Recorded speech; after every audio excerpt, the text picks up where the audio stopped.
upaya kearifan lokal terkait dengan upaya pemeliharaan lingkungan. Dan ini sangat sejalan dengan kondisi global saat ini. Ya, ketika kita bicara soal go green, kita bicara soal revolusi hijau, dan orang mencari model-model kearifan lokal. Para leluhur kita telah sejak sangat lama menawarkan model-model pemeliharaan lingkungan berbasis partisipasi masyarakat, berbasis instrumen-instrumen adat yang dikembangkan, yang dibentuk, yang dikelola, dan dalam kesadaran mereka untuk mempertahankan kondisi lingkungan yang lestari pada wilayah pulau-pulau kecil seperti Maluku. Sasi salah satu contoh, salah satu model pranata adat istiadat yang dikembangkan oleh orang tua dan leluhur kita pada banyak negeri-negeri adat. Sasi adalah model pemeliharaan lingkungan untuk menjaga kelestarian dan menjaga hasil panen, ya, menjaga hasil untuk dipanen pada satu kurun waktu tertentu. Dan untuk memelihara itu dibentuk lembaga yang namanya Kewang, atau semacam polisi lingkungan yang menjaga kelestarian lingkungan, hukum-hukum adat Sasi, baik Sasi yang berlaku di darat atau juga Sasi yang berlaku di laut, di pesisir pantai. Salah satu bentuk Sasi yang masih berlangsung dan menarik untuk dilihat sebagai bandingan adalah jenis Sasi yang berlangsung di negeri Haruku, yang terletak di Pulau Haruku, wilayah Maluku Tengah. Di negeri ini, lembaga Kewang beraktivitas untuk mengembangkan dan memelihara Sasi atau pemeliharaan lingkungan yang berlangsung baik di darat maupun di wilayah pesisir. Dan salah satu aktivitas Sasi yang terkenal dari negeri ini adalah Sasi lomba, satu jenis ikan kecil seperti ikan sarden kecil yang dipelihara pada kurun waktu tertentu sebelum sampai pada acara buka Sasi atau acara panen ikan lomba. Dan biasanya pada acara buka Sasi atau panen ikan lomba, masyarakat terlibat sangat banyak, bukan saja masyarakat negeri Haruku atau negeri-negeri tetangga, tetapi masyarakat dari negeri-negeri adat yang lain, bahkan dari kota Ambon, turun beramai-ramai dan terlibat bersama dalam acara panen atau buka Sasi lomba.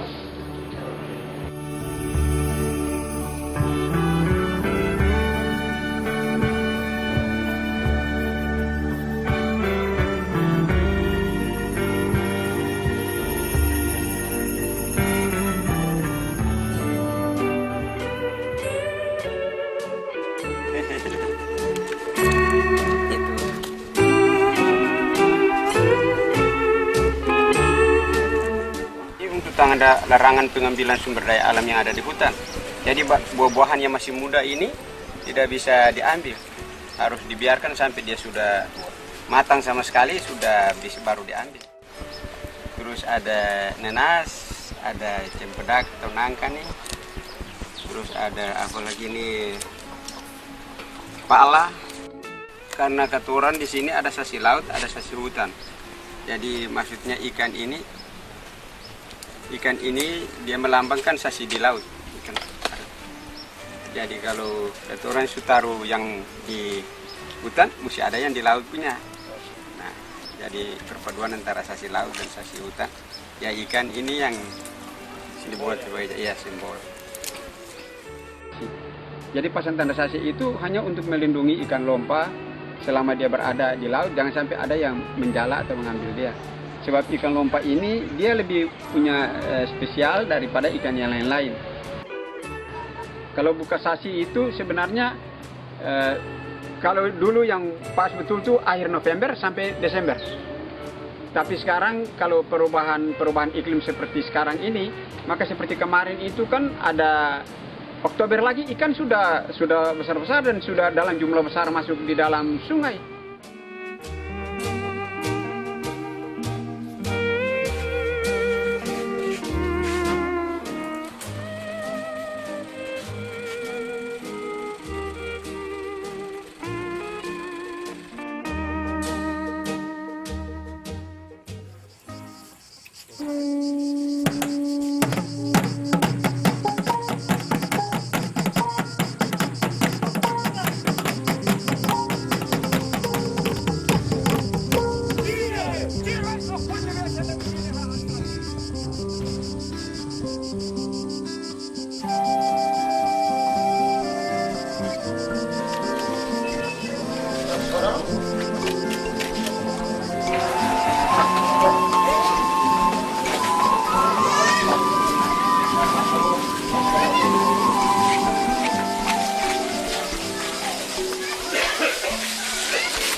Sasi lompat dibuka seperti biasa. Peraturan sasi dibacakan oleh Sasi wasia, sane, silarangan mansia isiri buah-buahan, opai, ahanau, nanasi, iale, ana, surene, hua, alaha saloke, samai. Atas nama Kewang Negeri Haruku, Kepala Kewang Darat, Ekisya, Kepala Kewang Laut, Riri Masih, nama sendiri lagi, sendiri negeri lengkap, Negeri Haruku, Raja Negeri Haruku, Set Berinani. Sekian dan terima kasih.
Kalau jumlah ikan lompa pada waktu tahun 85 kita dapat Kalpataru, tahun 86 Tung dan Emin Salim ke sini itu termasuk pesta rakyat yang cukup besar. Dan menurut hasil penelitian dari Fakultas Perikanan waktu itu, nilai yang sangat banyak pada tahun itu, tahun 86 itu, kalau diperkirakan dalam perhitungannya itu sekitar 32 ton berat basah. Tapi kemudian ada beberapa tahun lagi lalu tidak berkesasi, ada 2 tahun atau 2 tahun tidak berkesasi, kemudian dibuka lagi, memang hasilnya sudah tidak seperti yang tahun 86 lagi. Jadi semakin hari semakin berkurang. Perubahan iklim itu juga satu masalah besar.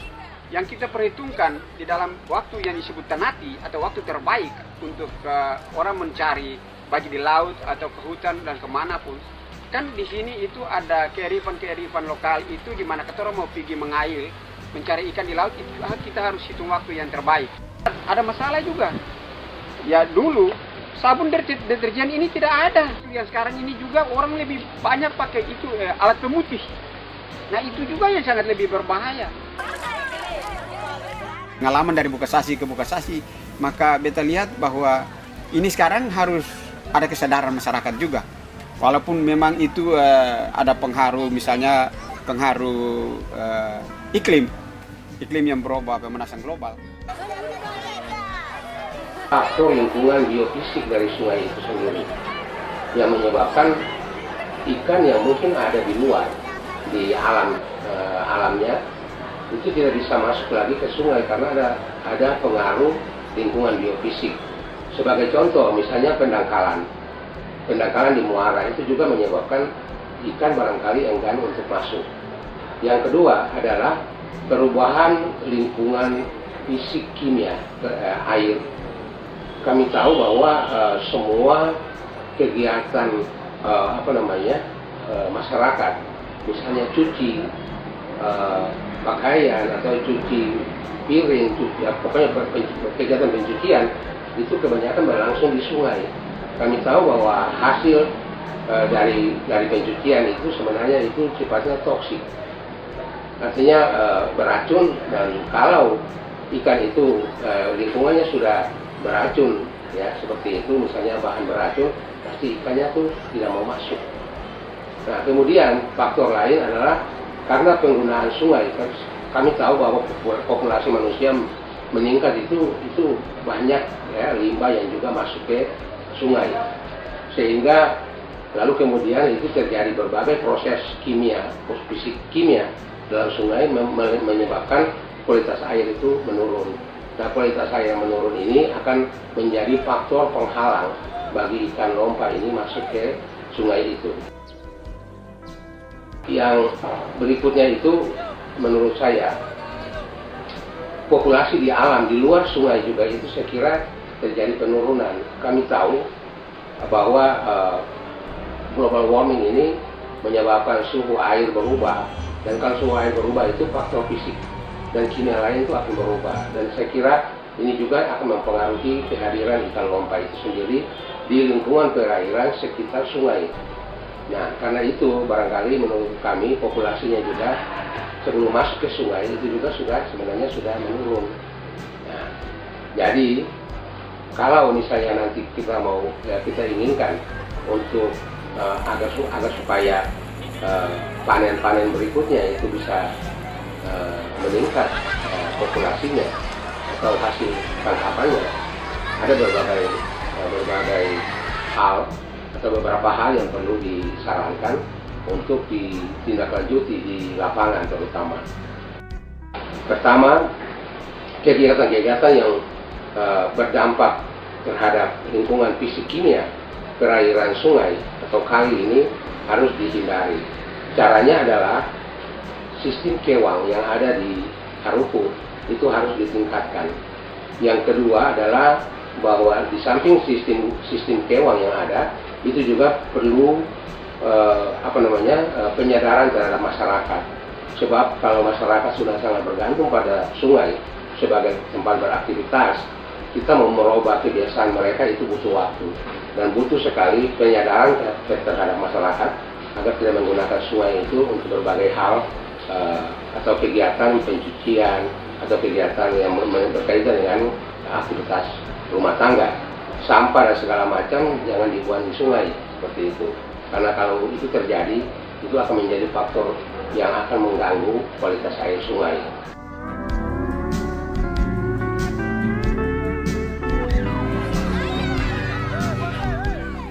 Sekalipun SARSI menjadi salah satu alternatif atau salah satu pilihan dalam upaya-upaya untuk membangun kelestarian lingkungan yang menjadi tren isu global saat ini, namun SARSI atau kelestarian SARSI sendiri menghadapi banyak tantangan dan kendala, baik secara eksternal maupun internal. Secara eksternal pilihan-pilihan pembangunan yang tidak berbasis lingkungan masih saja dikedepankan di mana-mana demi pencapaian target-target ekonomi pada skala-skala tertentu, dan dengan begitu lalu lingkungan dilihat sebagai salah satu sumber utama yang harus dikelola, dan dengan demikian mengalami degradasi, mengalami kehancuran di mana-mana.